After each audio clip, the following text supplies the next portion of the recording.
Something big has been happening in the energy world over the past decade, and the strange part is most people haven't really noticed it. Renewable energy hasn't just been growing steadily, it has been quietly taking over. If you go back to around 2010, the situation looked completely different. Solar panels were expensive, wind energy was still seen as unreliable, and fossil fuels like oil, gas, and coal dominated almost every part of the global energy system. At that time, renewables weren't taken seriously as a main energy source. They were seen as a backup plan, something for the future. But things started to shift earlier than most people realize. Around 2012 to 2014, solar panel manufacturing scaled massively, especially in China. That led to a sharp drop in prices. What used to be considered expensive suddenly became competitive. And once solar started competing on cost, everything changed. By the mid-2010s, countries in Europe began investing heavily in wind and solar, partly driven by climate goals, but also because it started to make economic sense. Renewable energy was no longer just clean, it was becoming cheaper.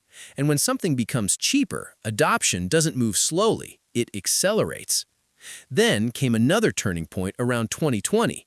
Global events, especially energy supply shocks, exposed how dependent many countries were on fossil fuels. Prices became volatile, supply chains were disrupted, and suddenly energy security became just as important as energy cost. This is where renewables gained another advantage. Solar and wind don't rely on imported fuel. Once the infrastructure is built, the energy is essentially local. That made governments and companies rethink their long-term strategies. Fast forward to today, and renewables now make up almost half of global electricity capacity. That is a massive shift in just over a decade. Solar energy alone is adding hundreds of gigawatts every year, making it the fastest-growing energy source in human history. But here's the interesting part. This transition hasn't been loud. There's no single moment where fossil fuels suddenly disappear. There's no headline that clearly marks the end of oil or gas.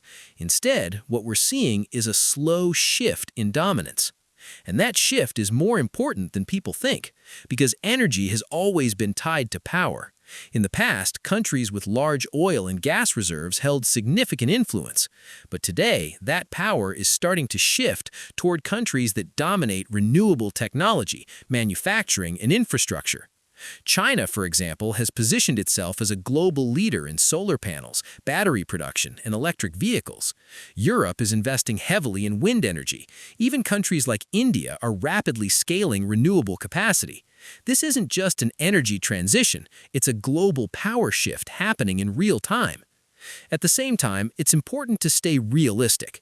Fossil fuels are not going away overnight. They still power industries, transportation, and entire economies.